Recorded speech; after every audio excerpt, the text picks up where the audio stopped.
Okay, let's picture this. You're hungry, right? Maybe scrolling on your phone, looking for somewhere good to eat, trying to find that perfect recommendation. Oh, yeah, definitely been there. Happens all the time. Exactly. Well, today we're going to dive deep into what seems like a really simple thing, Yeah. just choosing a restaurant. Right. And our source material for this is actually a transcript, an English learning conversation, where these two people, Marco and Erica, are doing just that, trying to pick a spot. And it's amazing how this simple task, yeah, choosing where to eat, it kind of opens up how we talk about what we want, what we like, don't like, all that social stuff just through language. It really does. And what's fascinating, I think, is how much you can pull from these everyday chats. So our mission today, it's not just going to be like listing words. Bro. We want to really get into the why. Why these words? Why these phrases? We're Yeah. going to try and extract all that useful info, how you actually talk about restaurant options, how to give a good recommendation or maybe understand one. And get the vocabulary so it, actually sticks, not just memorizing. Exactly, making it practical. Yeah, seeing language learning like in action, in a situation we all actually face. Yeah. So, uh, where does this conversation in the transcript actually kick off? Okay, so it starts pretty simply. Marco and Erica, they realize it's nearly lunchtime, they're getting hungry. The usual. The usual, yeah. And they're right at that point where they need ideas. Like, where should we go around here? That's the starting point for everything else. Okay. And before they even get to naming places, there's a bit of vocab set up first, right? Like food poisoning. Yeah, that one comes up early. It's got such a negative feel, that phrase. Why do you think they define something like that right at the start? That's a good point. Food poisoning. Well, the dialogue says it's getting sick from bad food, basically. Right. Something you definitely want to avoid. Totally. And putting it out there early, it kind of subtly flags it as, a potential risk, something to think about with any restaurant choice. Ah, okay. Yeah. Setting the stakes a little. Yeah, and actually that definition, it kind of foreshadows a story that comes up later. A bit of a, well, funny after the fact anecdote, so it builds a little anticipation too. Gotcha. Setting up a callback. Uh-huh. Okay. And the other word, allergic. Right, allergic. Also super important. They explain it as, if a specific food makes you sick. And Erica uses herself as the example, doesn't she? Yeah. Mentions being allergic to seafood. She does. And that little detail, it turns out to be pretty key later on in their decision making. Interesting. Okay, so vocab set, then they get into the actual suggestions. Yep.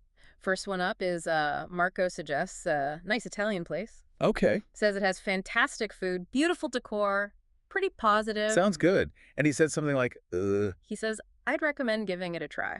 Quite casual. I recommend. Yeah, it sounds like, okay, this is a decent option maybe. Like he's putting it out there. Seems like it. But then Erica's response is, well, she's not really feeling Italian. Not in the mood. Yeah, she says she's not all that crazy about Italian food right then, wants something a bit lighter. It's interesting how quick preferences shut things down, isn't it? Is that typical how we react to suggestions? Oh, absolutely. It shows how subjective taste is, right? And notice how she phrases it, not all that crazy Yeah, about. that just, I don't like it. Exactly. It's a bit softer, more polite. Common in English, kind of avoids sounding too blunt or negative. Keeps the conversation smooth. Okay, makes sense. So Italian's out. What's next? Marco pivots, suggests a great little bistro. A bistro, okay. And he really talks this one up. Mentions a really tasty seafood platter, says the fish is outstanding. The language gets quite, enthusiastic there. Outstanding. Sounds delicious. Right. Makes you hungry. Until Erica says, Let me guess. The seafood. bingo, she says. It sounds fantastic, but I'm allergic to seafood. Ah, there it is. The allergy comes back to bite. Yep. Just like that, recommendation number 2 is poof, gone. Wow. That's such a real world thing, isn't it? Allergies, dietary needs. Yeah. They completely change the game. Totally. It shows you got to think about that stuff. It's not just about if the food sounds good. Why do you reckon they put that detail in there? Well, like you said, realism, right, shows it's not always easy. You have limitations. Exactly. Adds that layer of, life. So Marco's going to think again. Third try. Third time lucky. Maybe. He suggests another place, calls it a great little place, but describes it as just a hole in the wall. Okay, different vibe. Less Er, fancy than Italian or a bistro. Much less. But he says it has amazing sandwiches, and the phrase he uses is, you gotta give them a try. More emphatic this time. You got to. Right. So focusing purely on the food, seems like, not the decor. Precisely. And this is where it gets really interesting. Erica's reaction. Oh, she doesn't like sandwiches either. No, it's not that. She kind of hesitates and then reminds Marco that the last time they went there, Oh, yeah. she got food poisoning. Ouch. From the amazing sandwiches. Apparently so. The food poisoning definition from the beginning comes right back around. Wow. Talk about a recommendation backfiring. That's, well, unfortunate. Very. It just goes to show, doesn't it? Choosing a restaurant involves way more than just reading positive descriptions. You've got allergies, past experiences. Yeah, bad memories. Yeah. So this whole back and forth, deciding where to eat, it's packed with useful language bits, right? Absolutely. Let's pull some of those out. They talk about checkout, like thinking of checking out a restaurant. Right. What does that really mean? Is it just looking? Well, the dialogue gives other examples, like checking out a new cafe, or a car, or a mall. It seems to mean more like investigate, explore. Like you're actually considering it, maybe going there or buying it, not just glancing. That's a good way to put it. Yeah, Yeah. investigating with some intent. So checking out a restaurant means you're seriously thinking about going. Okay, got it. What else? Uh, bistro. They define that too. Yep. Marco asks what it is, and the explanation is, a small restaurant, often French, kind of informal, price-wise, somewhere in the middle. Not too cheap, not too pricey. Right. It paints a picture, doesn't it? Gives you an idea of the atmosphere. More relaxed than formal dining. Exactly. Helps manage expectations. Yeah. And there's not all that crazy about. Yeah. Erica's phrase for the Italian food. Right. And the examples they give, like not being crazy about shopping or jazz music, make it clear it's just a softer, more polite way to say you don't really like something much. Kind of takes the edge off saying no. Precisely. Avoids being too direct. Then a simple one. Tasty. Just means good, delicious. Yep. Good or delicious. And they point out it's actually used like way more often than delicious in just everyday chat in English. Oh, interesting. Good little usage tip. It is. And the last one in this vocabulary bit is in the mood for.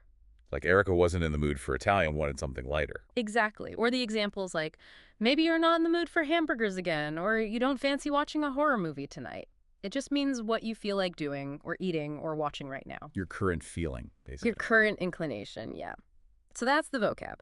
But they also highlight some key phrases specifically for, like, the act of recommending, part of a fluency builder section. Okay, cool. Like how to ask for ideas. Yeah. Marco asks, do you have any suggestions? Simple enough. Uh-huh. But they also point out you could easily say, do you have any ideas? Or maybe, do you have any thoughts Yeah. on where to eat? Right. Different ways to ask the same basic thing.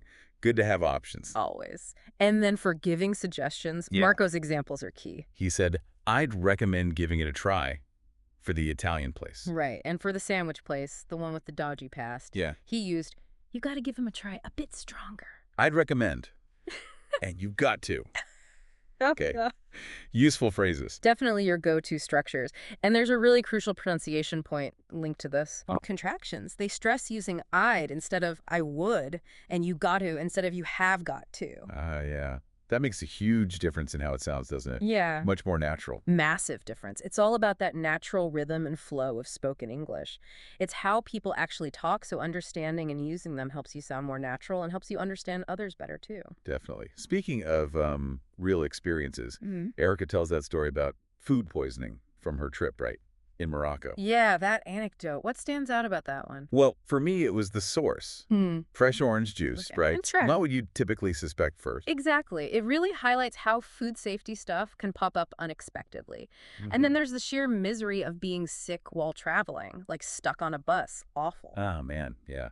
As that very human, relatable element of things going wrong. It does, and it kind of touches on the fact that food safety can be, well, different or more complex when you're traveling at different places. It definitely makes the risks feel more real than just defining the term food poisoning. Yeah, it really paints a picture. So, to wrap up the content from the source, they mentioned a vocabulary review section too. They did, yeah. Just a recap of the key words and phrases with their definitions again. We don't need to list them all again now, but it's good they include that reinforcement, right? Helps it sink in. Absolutely. That kind of structured review is really important for actually remembering and being able to use the language later. A good summary tool. So when you pull it all together, we started with just where should we eat? Yeah, seems so simple. But we got into specific words like bistro, negative possibilities like food poisoning, practical things like being allergic. Uh-huh. And then the language for actually doing it, asking for ideas, using phrases like "I'd recommend" or "check out," the importance of contractions. It really shows how much is packed into a normal conversation and how learning this stuff in context makes it much more, I don't know, sticky, Mhm. more useful. Definitely more engaging and memorable than just a list of words. And understanding these little nuances, the politeness strategies, the vocabulary, it really can make those dining conversations smoother, whether you're learning the language or honestly just trying to pick a restaurant with someone. Yeah, it's practical stuff for actual interaction. And it shows how we use language constantly to kind of negotiate what we want and what others want, even for lunch. Absolutely. So here's something for you, the listener, to chew on. Think about the restaurant recommendations you've had. What's the most memorable one you've ever received? Good or bad? Yeah. And thinking back, maybe what was it about the language used? What linguistic cues, the words, the phrasing, the enthusiasm or lack thereof made that recommendation really stand out, for better or for worse? That's your food for thought today.